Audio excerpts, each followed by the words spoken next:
साथियों नमस्कार। आज मैं आपके साथ साझा करूंगा वर्ण विचार। और वर्ण विचार में सबसे पहले वर्ण।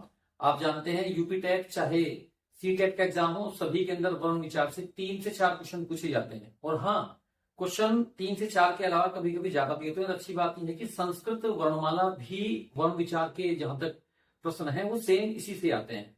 हिंदी और संस्कृत का वर्ण विचार एक जैसा है। अगर आप संस्कृत ऑप्ट करते हैं तो आपके वर्ण विचार से 3 से 4 क्वेश्चन यहाँ हिंदी में, 3 से 4 क्वेश्चन संस्कृत में, अर्थात 7 से 8 क्वेश्चन इस टॉपिक से आपके बन सकते हैं।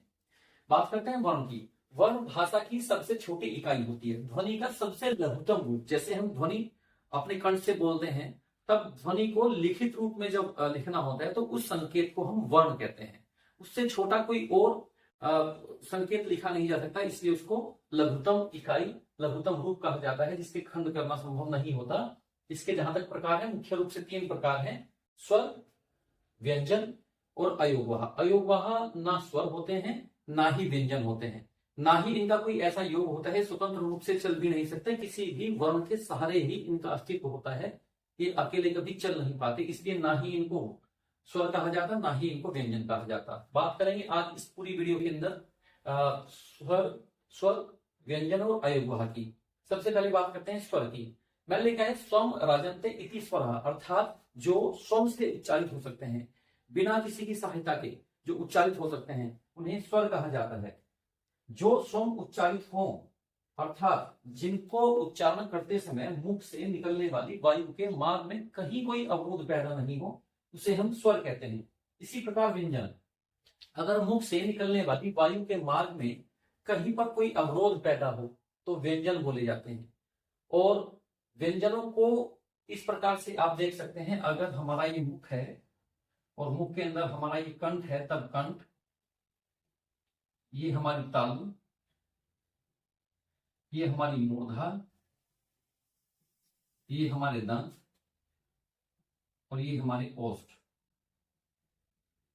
इनसे टकराकर जब वायु बाहर निकलती है तब इस प्रकार से हमारे व्यंजन बोले जाते हैं। बात करते हैं स्वर की। स्वर के मुख्यतः 8 भेद मैंने यहां दर्शाए हैं। देखते हैं, सामान्य भेद के अनुसार स्वर 2 प्रकार के होते हैं: मूल या संयुक्त, जिन्हें ह्रस्व या दीर्घ भी कहा जाता है। मूल को ह्रस्व भी कहते हैं, संयुक्त को दीर्घ भी कहते हैं, दोनों एक ही बात है। पहला ये विभाजन। दूसरा है जीभ के आधार पर। हमारी जीभ के मुख्य रूप से 3 हिस्से हैं। पहला सबसे अगले वाला भाग, फिर बीच वाला भाग, फिर सबसे पीछे वाला भाग। सबसे बीच वाले भाग से, इसको मध्य भाग कहते हैं, उससे ए को उच्चारित करते हैं। फिर आगे वाले भाग से किसे करते हैं, पीछे वाले भाग से किसे करते हैं, विस्तार से हम जानेंगे। तीसरा है ओष्ठ की आकृति। हाँ, जब हम कोई स्वर बोलते हैं, हमारे होठ गोल हैं या गोल नहीं है, मतलब वर्तुल हैं या अवर्तुल हैं, मतलब या प्रसृत हैं, या हमारे होठ गोल है या नहीं है, इस प्रकार से विभाजन ओष्ठ की आकृति के आधार पर वृत्तमुखी, वृत्ताकार या वर्तुल, या आवृतमुखी, आवर्तुल या प्रसृत। चौथा प्रकार है जीभ की ऊंचाई। जब हम कोई स्वर बोलते हैं तब हमारी जीभ थोड़ा सा आगे उठती है, या उससे ज्यादा उठती है, या बहुत ज्यादा उठती है, या उससे भी ज्यादा उठती है। अगर हमारी जीभ की ऊंचाई के आधार पर हम स्वरों के विभाजन की बात करें तो 4 प्रकार के विभाजन हो सकते हैं। पहला अर्ध विवृत, दूसरा विवृत। विवृत का मतलब होता है जब मुंह हमारा पूरा खुला हुआ हो, हमारी जीभ बिल्कुल नीचे पड़ी हुई हो और हमारा मुख काफी खुला हुआ हो, मतलब विवृत हो। उसके बाद संवृत का मतलब होता है जब हमारा मुख बंद हो लगभग, और अर्ध संवृत का मतलब होता है जब हमारा मुख बंद से थोड़ा सा खुला हो। अर्थात एक और प्रकार है जिह्वा के तनाव के आधार पर। इसको जीभ की ऊंचाई के आधार पर भी विस्तार से आगे बात करेंगे। जिह्वा तनाव के आधार पर 2 प्रकार के स्वर हैं: कठोर स्वर या शिथिल स्वर। जो छोटे स्वर होते हैं अ, इ, उ, उन्हें हम कठोर स्वर, और जो बाद वाले स्वर होते हैं उन्हें स्वर। इनके बारे में भी विस्तार से पढ़ेंगे, कौन कौन शिथिल है, कौन कठोर है, इसके बारे में भी आगे विस्तार से जानेंगे।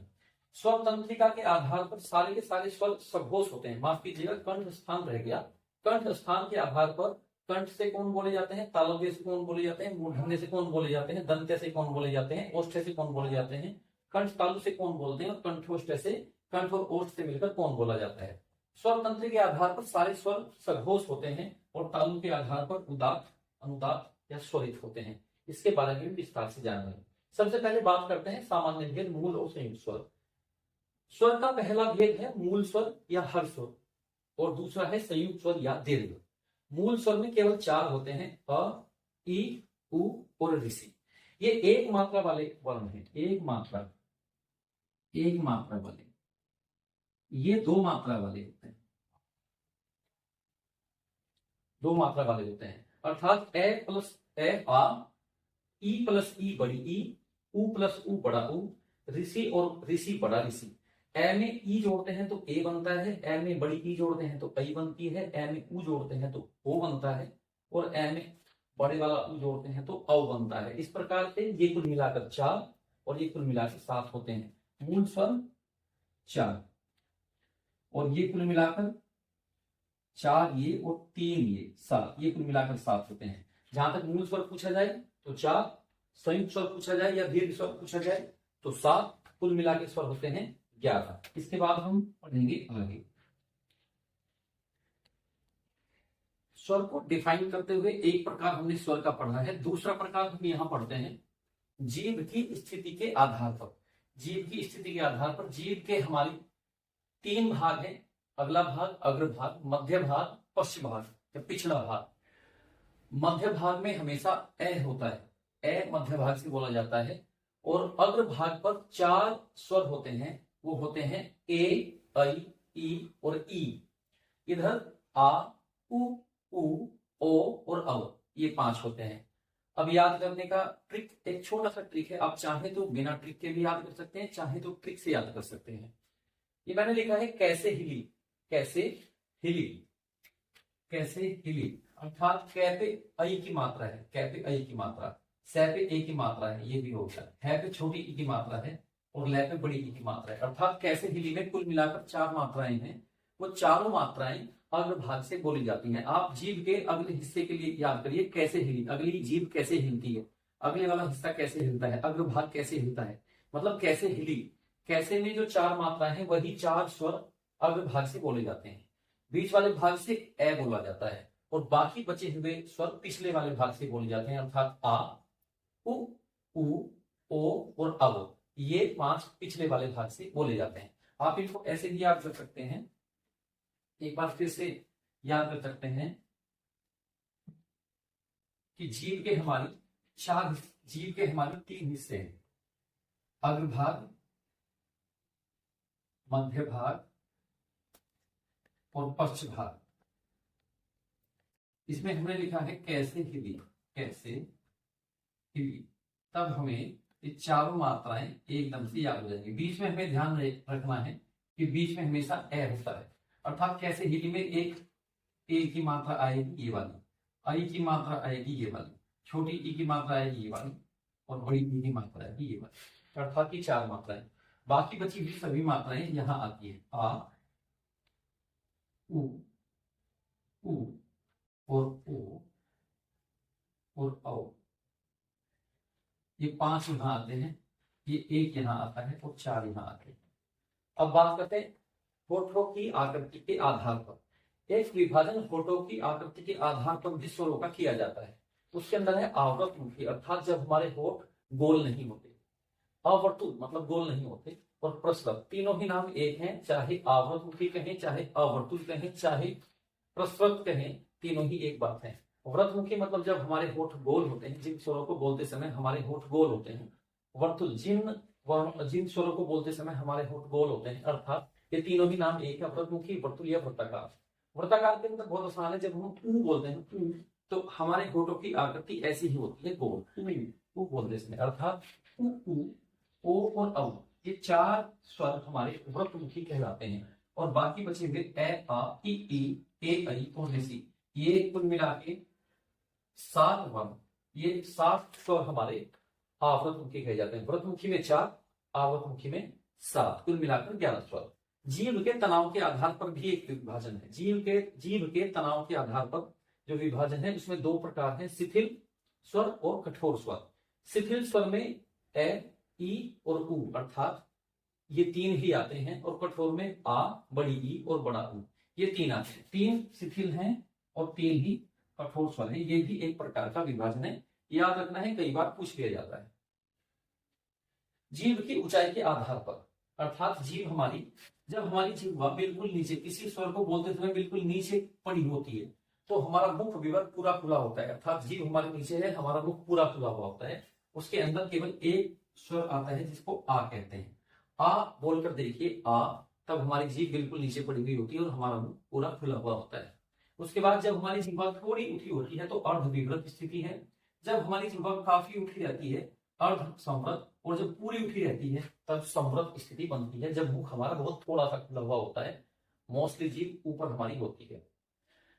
ये चार प्रकार हैं, अर्धविवृत, विवृत, संवृत और अर्ध संवृत। इन चारों को याद करने की भी एक छोटी सी टेक्निक है। अगर आप याद करने के लिए टेक्निक इस्तेमाल करना चाहें तो टेक्निक इस्तेमाल कर सकते हैं, ट्रिक इस्तेमाल कर सकते हैं। सीधे याद करना चाहें तो सीधे भी याद कर सकते हैं। इसके लिए आप याद कर सकते हैं अविस छोटे, अविस छोटे, ऐसे मतलब है अर्ध, वी से मतलब है विवृत, मतलब पहला प्रकार अर्ध विवृत, पहला प्रकार अर्ध विवृत। दूसरा प्रकार है विवृत अर्थात विवृत, विवृत में आता है आ।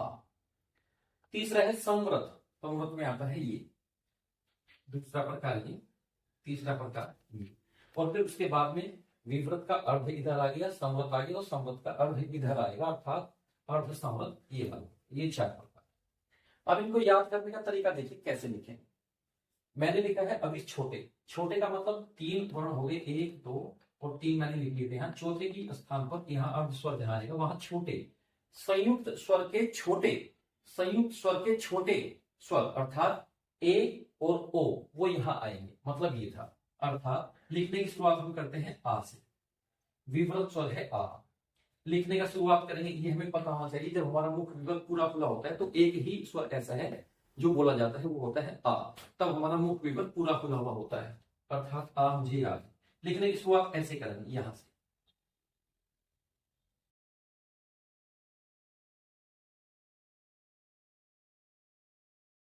लिखने की शुरुआत बहुत आसान है। आप क्या करेंगे, सबसे पहले लिखेंगे ए, फिर यहां लिखेंगे आ, फिर यहां लिखेंगे अगले वाले चार, ई उ, ये चार ही यहां आएंगे, ये एक आएगा यहां। यहां मैंने कहा था छोटे, अविस छोटे, अविस छोटे यानी कि छोटे संयुक्त स्वरों के छोटे वाले यहां आएंगे, अर्थात ए और ओ ही यहां आएंगे, इसमें दो ही आते हैं, और जो बाकी बचे हुए हैं वो सब यहां आएंगे। अर्थात कौन कौन बचा है, एक ऊ बचा है, एक बड़े वाला ऊ बचा है, एक ए बची है, और एक औ बचा है।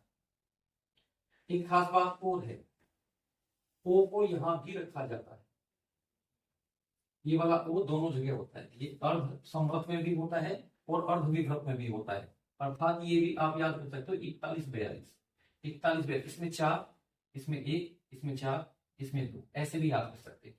एक बार फिर देखिए, थोड़ा सा विभाजन, थोड़ा सा मुश्किल था विभाजन, लेकिन एक बार फिर देखिए जी, बाकी स्थिति ये, अगर बिल्कुल नीचे थोड़ा सा ऊपर है विवृत, अगर थोड़ा सा ऊपर है अर्ध विवृत, अगर यहां है और यहां, अगर यहां है और यहां है तो यहां संवृत, और ये थी अर्ध संवृत।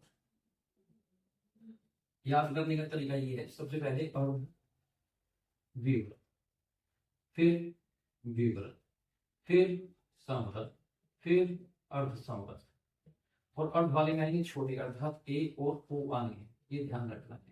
और ये भी ध्यान रखें 41 42 का इसका कोड था। यहां आएगा आ, इसमें आएंगे 4, ई और उ, इसके अंदर आएंगे बचे हुए ए, आ, माफी थी आगे, ए और आई और औ और उ, और ओ दोबारा से रिपीट होगा यहाँ, ये दोनों जगह होगा। अर्थात यहां आपके हुए रिपीट ए आ, अर्ध विवृत पे एक बार फिर समझ लेते हैं। यहां आएगा आ, यहां आएगा ए, यहां ई और उ यहां आ गया था, यहां आएगा ए और ओ। यहां आएंगे आ, तो यहां आ ही गया है, आई और औ, और इसके अलावा ओ और आएगा। ये दोनों में कॉमन रहेगा, यहां भी रहेगा, यहां भी रहेगा। ये 4 हुए, एक हुआ, ये 4 हुए, ये 2 हुए, अर्थात इतना मिलता है। इसलिए आप याद करेंगे। एक विभाजन है मुख के स्थान के आधार पर। मुख में जो आपके कंठ, तालव्य, मूर्धन्य दंते हैं, उनके आधार पर कंठ में हमेशा ए और आ बोला जाता है, तालु से ई बोला जाता है, मूर्धा से ऋषि जी को बोलते हैं, दंत लि होता है, ओष्ठ के आधार पर उ और बड़े वाला उ होता है। उसके बाद कंठ और तालु अगर मिलते हैं, ए और ई मिलते हैं, तो ए बनता है, अर्थात ए कंठ तालु के आधार से बोला जाता है। इसको याद करने की विशेष आवश्यकता नहीं है, क्योंकि ए अगर आपको याद है, ए और ई के मिलने पर बनता है, कंठ और तालु वाले वर्णों के मिलने पर ये बनता है, अर्थात ये कंठ तालु है। इसी प्रकार से ए और उ को जब मिलाते हैं, कंठ और ओष्ठ के मिलने पर ओ बनता है, तो ये कंठोष्ठ होता है, और औ भी कंठोष्ठ होता है। इसके बाद एक और विभाजन है तालु के आधार पर। तालु के आधार पर उदात्त, अनुदात्त और स्वरित, ये एक महत्वपूर्ण प्रकार है। बहुत कम पुस्तकों में इसका वर्णन किया गया है। ये पूछा जा सकता है, इस सवाल ऐसे पूछा जाएगा कि बताइए उदात्त स्वर होते हैं या व्यंजन होते हैं या अयोग भाव होते हैं या इनमें से कोई नहीं, तो आप उत्तर दोगे स्वर ही उदात्त, अनुदात्त या स्वरित होते हैं। मतलब स्वर ही होते हैं। उदात्त का मतलब जब किसी स्वर को बोलते समय हम ऊंचा बोलते हैं, ऊंचा चढ़ाते हुए जाते हैं, तो उदात्त, ऊंचा जाने वाला। अनुदात्त जब नीचे की तरफ जाता हुआ स्वर होता है, और जब समान स्वर बढ़ता हुआ होता है तो उसको स्वरित कहते हैं। अर्थात ये भी तालु के आधार पर स्वर के ही भेद हैं। कई बार पूछते हैं कि स्वर के भेद में उदात्त, अनुदात्त, स्वरित किसके भेद हैं, स्वर के या व्यंजन के या अयोग वाहक के या किसके, तो आप बताएंगे स्वर के भेद हैं। अंतिम आधार है स्वर तंत्री के आधार पर। स्वर तंत्री के आधार पर सारे स्वर सघोष कहे जाते हैं, अघोष नहीं होते हैं, सारे स्वर सघोष कहे जाते हैं। इसके बाद हम देखेंगे, बात करते हैं व्यंजन की। व्यंजन के प्रकार, व्यंजन होता क्या है। व्यंजन बोलने में वायु के मार्ग में जब अवरोध पैदा होता है तब व्यंजन उच्चारित होते हैं। बिना स्वर उच्चारण नहीं किया जा सकता, आधी मात्रा वाले होते हैं, और ये निम्न प्रकार के हैं। अर्थात स्वर जब हमारे मुख मार्ग में कोई रुकावट नहीं आती, हम बिना किसी रुकावट के बोल पाते हैं, तो स्वर बोलते हैं। जब मुख मार्ग में स्वर तंत्रियों में कहीं रुकावट या घर्षण पैदा होता है, तब हम व्यंजनों को उच्चारण करते हैं। व्यंजन मुख्य रूप से आधी मात्रा वाले वर्ण होते हैं। बिना स्वरों की संहिता के बोल पाना संभव नहीं होता है। मुख्य रूप से 3 प्रकार हैं। पहला प्रकार स्पर्श व्यंजन जो 25 होते हैं। दूसरा प्रकार अंतस्थ व्यंजन जो 4 होते हैं, और तीसरा प्रकार ऊष्म व्यंजन जो कुल मिलाकर 4 होते हैं। स्पर्श पहला प्रकार, अंतस्थ दूसरा प्रकार, और ऊष्म तीसरा प्रकार। ये 25, ये 4 और ये भी 4। स्पर्श के कुल मिलाकर 5 भेद हैं, 5 अलग अलग ग्रुप हैं। पहला ग्रुप कंठ है, जैसा हमारा मुंह, ये कंठ, ये तालु, ये मूर्धा, ये दंत, ये ओष्ठ। हमें स्पर्श व्यंजनों के पांचों ग्रुप, स्पर्श व्यंजनों के 5 ग्रुप हमें याद नहीं करने। ये उस ही क्रम में रखे गए हैं जिस क्रम में हमारे मुखमंडल में, हमारे शरीर के अंग, अर्थात सबसे पहले कंठ, उसके बाद तालु। मुंह में जो ऊपर वाला हिस्सा होता है तो तालु, ऊपर वाले हिस्से का पिछला भाग तालु, और ऊपर वाले हिस्से का अगला भाग जहां दांत धसे होते हैं उसको मूर्धा कहते हैं। उसके बाद दंत, और उसके बाद ओष्ठ, अर्थात पहले कंठ, उसके बाद तालु, अर्थात पहले 5 वर्ण कंठ है। दूसरे नंबर आता है तालु, फिर उसके बाद नंबर आता है मूर्धा, इसमें दांत धसे हैं, तो मूर्धा पहले पर कंठ, दूसरे पर तालु, तीसरे पर मूर्धा, चौथे पर दंत, और 5वें पर ओष्ठ। सेम यही क्रम, कंठ है, तालु है, मूर्धन्य, दंत और ओष्ठ। पहला ग्रुप प ग्रुप, दूसरा च, त, त और प। इन 5 को याद करने के लिए आप ऐसे भी याद कर सकते हैं, कच्चे टमाटर तोड़ पकाए, अर्थात कैसे क ग्रुप, कच्चे चे से चे ग्रुप, टमाटर से टे ग्रुप, तोड़ से तय ग्रुप, और पकाए से पै ग्रुप। ऐसे भी याद कर सकते हैं, कच्चे दोनों आगे टे और चे, कच्चे टमाटर, तोड़ मतलब तय, पकाए मतलब तय। ये 5 ग्रुप आपके आसानी से याद हो जाएंगे। एक ग्रुप के अंदर 5 व्यंजन है। पहला व्यंजन क ख ग घ ङ, फिर च छ ज झ ञ, फिर ट ठ ड ढ ण, फिर त थ द ध न, फिर प फ ब भ म। ये कुल मिलाकर 25 स्पर्श व्यंजन होते हैं। अब स्पर्श व्यंजनों के अंदर भी अलग अलग विभाजन है जो हमें देखना है, जहां से सवाल पूछे जाते हैं। इनमें से कुछ ऐसे हैं जिनके अंदर बोलने में अल्प प्राण अर्थात कम प्राणवायु की आवश्यकता होती है, कुछ ऐसे हैं जिसमें ज्यादा प्राणवायु की आवश्यकता होती है, अर्थात कम प्राणवायु वाले होते हैं पहला ग्रुप, तीसरा ग्रुप, पहला ग्रुप, तीसरा ग्रुप और पांचवा ग्रुप। पांचवें ग्रुप जिसको पंचमाक्षर भी कहते हैं, पंचमाक्षर भी जिनको कहते हैं, वो पांचवें वाला ग्रुप, पहला, तीसरा और पांचवा, ये पांचवा, इनको तीनों को पहला, तीसरा, पांचवा, इनको अल्प प्राण कहा जाता है। अल्प प्राण मतलब जिनको बोलने में कम प्राणवायु की आवश्यकता होती है। उसके बाद दूसरा और चौथा, जिनमें विशेष रूप से हकार जोड़ा जाता है। हकार का मतलब कै में है अगर जोड़ते हैं तो ख बनता है, गै में अगर है जोड़ते हैं तो ख बनता है, मतलब च में है जोड़ते हैं तो छह बनता है। छह कुछ नहीं है, ये च का हकार रूप है। झ कुछ नहीं है, जय का हकार रूप है। ठ कुछ नहीं है, ट का हकार रूप है। ट में है जोड़ते हैं तो ठह बनता है। इसी तरह दैनिक है जोड़ेंगे, मतलब ये वाला और ये वाला हकार रूप कहलाता है। हकार, ये केवल हकार जोड़कर बनाए जाते हैं। हकार, ये वाला भी और ये वाला भी हकार जोड़कर बनाए जाते हैं। ये कुछ नहीं है, ये केवल हकार के कारण ऐसे लिखे गए हैं। ये वाला ग्रुप और चौथे वाला ग्रुप, दूसरा और चौथा कुछ नहीं होता, पहला, तीसरा, पांचवा ही होता है। दूसरा, चौथा केवल पहले वर्ग में हकार जोड़कर, फिर तीसरे वर्ग में हकार जोड़कर ये चौथा ग्रुप बनाया जाता है। आगे चलते हैं। पहला, तीसरा, पांचवा अल्प प्राण, मतलब क च ट त प, इन सबको बोलने में कम प्राणवायु। उसके बाद ग च ड द प, इनको बोलने में भी कम प्राणवायु। उसके अलावा फिर ङ य न न म, इनको बोलने में भी कम प्राणवायु की आवश्यकता होती है, इसलिए ये अल्प प्राण कहे जाते हैं। उसके बाद है महाप्राण, मतलब ये दूसरे वाला ग्रुप ख छ ठ थ फ घ झ ढ द ध भ, इनको कहा जाता है महाप्राण, जिनको बोलने में ज्यादा प्राणवायु की आवश्यकता होती है। ये भी हमें याद करना है। उसके अलावा ये पंचमाक्षर होते हैं 5, ङ य न न म, इन पांचों को पंचमाक्षर भी कहा जाता है। ये अनुस्वार की जगह प्रयोग होते हैं, इनको भी आपको याद करना है। उसके अलावा पहले वाले दो ग्रुप, पहले वाले दो ग्रुप क और ख, ये वाले दोनों ग्रुप, इन दोनों को मिलाकर हम अघोष कहते हैं, और बाद के तीनों को एक साथ मिलाकर हम सघोष कहते हैं। ये सघोष का भी मैंने यहाँ ऊपर लिखा हुआ है, सघोष। ये ऊपर बाद के 3 सघोष हैं, मतलब तीसरा, चौथा और पांचवा ग्रुप मिलाकर सघोष, और पहला और दूसरा मिलाकर अघोष। ये भी एक इनका प्रकार है, ये भी आपको याद करना है। एक बार फिर से देखते हैं, इसको फिर लिखते हैं और फिर देखते हैं।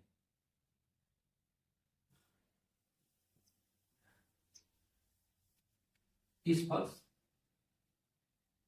कुल मिला के 25, टाइम है 5, कंठ है, तालव्य, मूर्धन्य,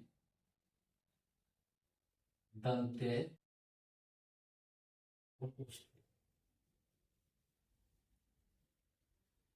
इसमें क है, ग घ और अंग, उसके बाद च छ ज झ और य, उसके बाद ट ठ ड ढ और अण, फिर त थ द ध और न, प फ ब भ और म, इन सब के नीचे हलंत होना चाहिए।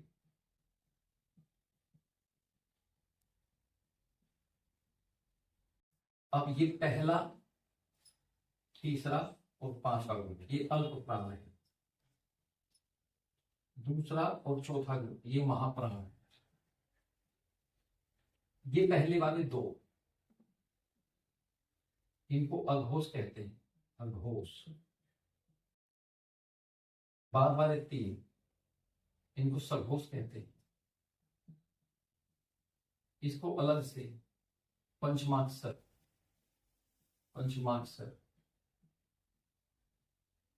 भी कहा जाता है। ये पहला वर्ग कंठ है, दूसरा तालव्य, तीसरा मूर्धन्य, चौथा दंत्य और पांचवा औष्ठ्य। ये स्पर्श व्यंजनों का विभाजन लगभग पूर्ण होता है। च ग्रुप को, एक च ग्रुप का इस वाले का भी नाम है तालव्य ग्रुप का, स्पर्श संघर्षी भी से कहते हैं। स्पर्श संघर्षी, ये भी आप याद कर सकते हैं। स्पर्श संघर्षी अगर पूछेगा, संघर्ष करने वाले स्पर्श व्यंजन बोलते हैं, तब च छ ज झ तक आते हैं। यह तो उसमें नहीं आता है, ये तो इसके अंदर आता है, अनुनासिक के अंदर, अर्थात यहाँ तक ये चारों वर्ण च छ ज झ, च छ ज झ, ये स्पर्श संघर्ष के अंदर आते हैं। अगला अंतस्थ के अंदर चार होते हैं, य र ल और व। ये बड़ा महत्वपूर्ण ग्रुप है, य र ल और व। इसके अंदर चारों जो वर्ण है वो अलग अलग कैटेगरी के हैं। पहले वाले को और लास्ट वाले को, य और व को मिलकर अर्धस्वर कहा जाता है। बहुत महत्वपूर्ण है। अर्धस्वर कौन से हैं, बहुत बार सवाल पूछा जाता है। य और व ये अर्धस्वर कहलाते हैं। उसके अलावा र को प्रकंपित या लुंठित वर्ण भी कहते हैं, र को प्रकंपित या लुंठित वर्ण भी कहते हैं, और ल को पार्श्विक वर्ण भी कहते हैं। ये भी आपको याद करना है। पार्श्विक वर्ण ल को कहा जाता है, प्रकंपित या लुंठित र को कहा जाता है, य और व इन दोनों को अर्धस्वर कहा जाता है। उसके बाद ऊष्म वर्ण, ऊष्म वर्ण मतलब जिनको बोलने में हमारे मुख से ऊर्जा निकलती है, ऊष्मा निकलती है, गर्मी निकलती है, उनको ऊष्म वर्ण कहते हैं। अंतस्थ इनको इसलिए कहा जाता है क्योंकि ये स्पर्श और ऊष्म के बीच में है, अंदर है, तो अंतस्थ कहा जाता है। ऊष्म में चार आते हैं, श, स और ह, ये चार आते हैं। उसके अलावा एक अन्य, दो अन्य प्रकार और हैं। अन्य प्रकार के अंदर नवागत या उत्सित, अड़ और अढ़। अड़ और अढ़ को हम हमेशा दोनों शब्दों के बीच में रखते हैं, जैसे कड़ा, कढ़ाई।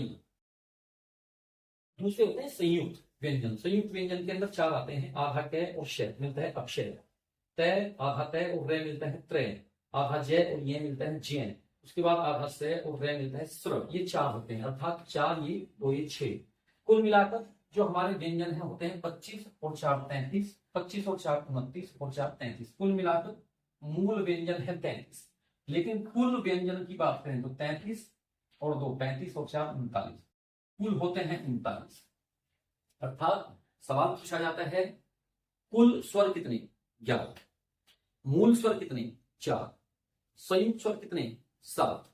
सवाल पूछा जाता है व्यंजन, मूल व्यंजन कितने हैं, मूल व्यंजन 33, कुल व्यंजन 39, स्पर्श व्यंजन 25, अंतस्थ व्यंजन 4, ऊष्म व्यंजन 4, अर्धस्वर य और व, प्रकंपित लुंठित र, लय को पार्श्विक व्यंजन कहा जाता है, संयुक्त में 4, अक्षय त्रिय ज्ञानी और श्रमिक, नवागत और उत्सित में अड़य और अढ़य, इनको रखा जाता है। इसके बाद एक छोटा सा विभाजन और देखते हैं जो यहाँ लिखा गया है, अल्प प्राण और महाप्राण। एक बार फिर से, क्योंकि हमने अल्प प्राण का विभाजन, महाप्राण का विभाजन सघोष और अघोष का देखा है केवल स्पर्श व्यंजन के सापेक्ष। अब हम अंतस्थ और ऊष्म को भी जोड़ते हुए कुल अल्प प्राण और महाप्राण देखते हैं। अल्प प्राण कुल मिलाकर 31, फिर महाप्राण 15 होते हैं, अघोष 13 होते हैं, सघोष 13 होते हैं। अल्प प्राण के अंदर स्पर्श व्यंजनों के अंदर से पहला, तीसरा और पांचवा ग्रुप आता है। पहला, तीसरा, पांचवा वर्ग आता है, जिसमें 5 तिया 15, 5 यहां से, 5 यहां से, 5 यहां से, 15। अंतस्थ ये चारों, य र ल, ये चार आते हैं। सभी स्वर आते हैं, 11 के 11 स्वर आते हैं। उसके बाद एक अनुस्वार आता है, अर्थात 15 4 19 और 20 और 11 31, कुल मिलाकर अल्प प्राण। उसके बाद महाप्राण, दूसरा और चौथा वर्ग, दूसरे वाला और चौथा वर्ग जो आता है महाप्राण के अंदर, अर्थात कुल मिला के 5 यहां से, 5 यहां से, 10 हो गए। ऊष्म, चारों ऊष्म आते हैं इसके अंदर, महाप्राण के अंदर। इनको बोलने में ज्यादा प्राणवायु की आवश्यकता होती है। विसर्ग 20 के अंदर ही आता है, 10 और 4 14 और 1 15 हो गए। उसके बाद अघोष, दो पहले वाले खड़े वर्ग, 5 और 5 10, पहला और दूसरा। उसके बाद ऊष्म में यहां थोड़ा सा परिवर्तन होगा, अघोष के साथ ऊष्म आएगा, यहाँ पहले वाले के साथ जो आया था अंतस्थ आया था, लेकिन यहाँ ऊष्म आएगा, लेकिन ऊष्म में से भी बाद वाला है गायब होकर इधर चला आएगा, यानी कि से में है इधर चला आएगा। अर्थात ये 10 और केवल 3 13 ही होंगे। इसमें सघोष के अंदर तीसरा चौथा पांचवा वर्ग, तीसरा चौथा पांचवा वर्ग, अर्थात 15 तो यहां से हो गए। अंतस्थ हो गए आपके 4 और सभी स्वर हो गए 11 और एक हो गया है 15 और 4 19 और 1 20 और 11 31, कुल मिलाकर ये हो गए। अर्थात आप ये अल्प प्राण, महाप्राण, अघोष और सघोष का कुल विभाजन भी याद कर सकते हैं। इसके बाद एक छोटा सा विभाजन और बचा है कंठ तालु के आधार पे, उसको अभी देखते हैं।